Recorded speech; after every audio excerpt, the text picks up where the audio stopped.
The manager gave Rosie a slap on her ear. "You rat!" I rushed into the room to intervene.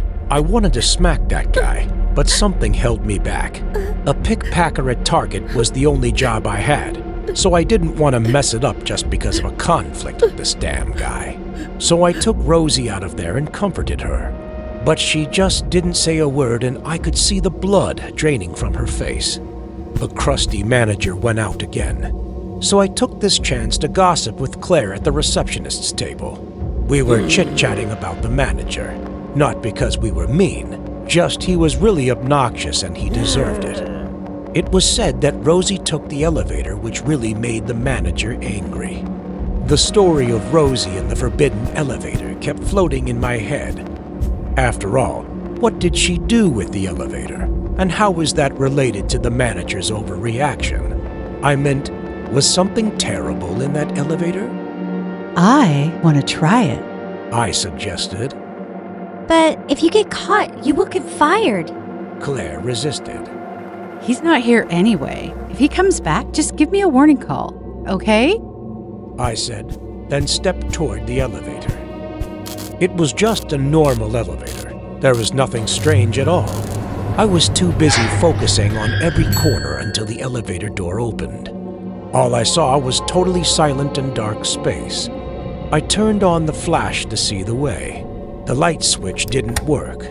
I swung the flashlight around the room, which looked like some basements I used to work in.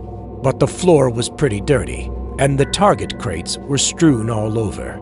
The floor smelled like a dead rat. It was disgusting here. I'd better leave this place. I quickly entered the elevator, but before pressing the button, I heard a strange noise. I frantically looked around, but other than the empty cardboard boxes, I couldn't see anything suspicious. Maybe it was just my imagination. I mumbled and sighed. That was the sobbing sound again, along with the sound of something falling to the ground. I really didn't mishear. My heart was about to explode out of my chest. What the hell was that? Was it a ghost? Was it what Rosie saw? I took a gulp and decided to discover the truth. So I followed the cry. It was very dark in the basement, so I had to walk carefully. The crying was on and off, but smaller than before. I patiently listened. I felt like I'd come very close. Claire's incoming phone call startled me, but I declined it because I couldn't pick up the phone right now. When the flashlight headed forward, I couldn't help but get terrified. A corpse in a Target uniform was lying on the floor. That corpse with a chain on the neck began to decompose, which explained the horrible smell that made me nauseous. Suddenly, a flash of thought made my heart skip a beat, my legs shaking even more. If the corpse was here, then whose cry was it? I was just raising the flash up when I was met with another horrifying scene. This was a girl. Her eyes were sewn up while her mouth was open with dried up blood around. She could only groan instead of speaking.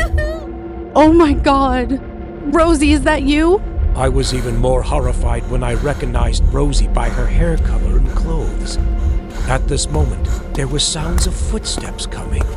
I had to find a place to hide.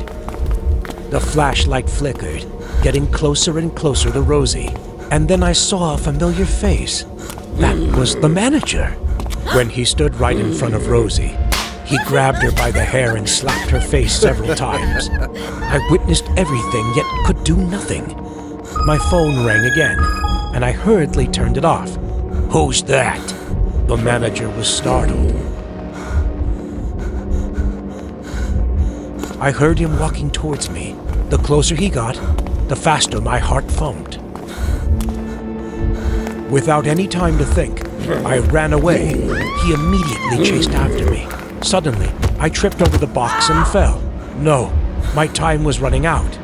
The elevator was just 5 steps from me. I used the very last of my strength to push myself into it. But the manager was right behind me and was about to step into the cabin. I shakingly pressed the close button, and before the elevator door really closed, I could still see his disgusting, evil face. I ran to Claire, and she became more and more worried when she saw my terrified face. We have to get out of here. I'll explain later. We called the police to arrest the manager. Rosie was rescued while she was in a very bad condition. Her tongue was cut off, so she couldn't speak anymore. The store was forced to close right after the scandal. Now, every time I pass the sealed Target shop, all the horrible memories in my mind come rushing back, which never stopped making me shiver.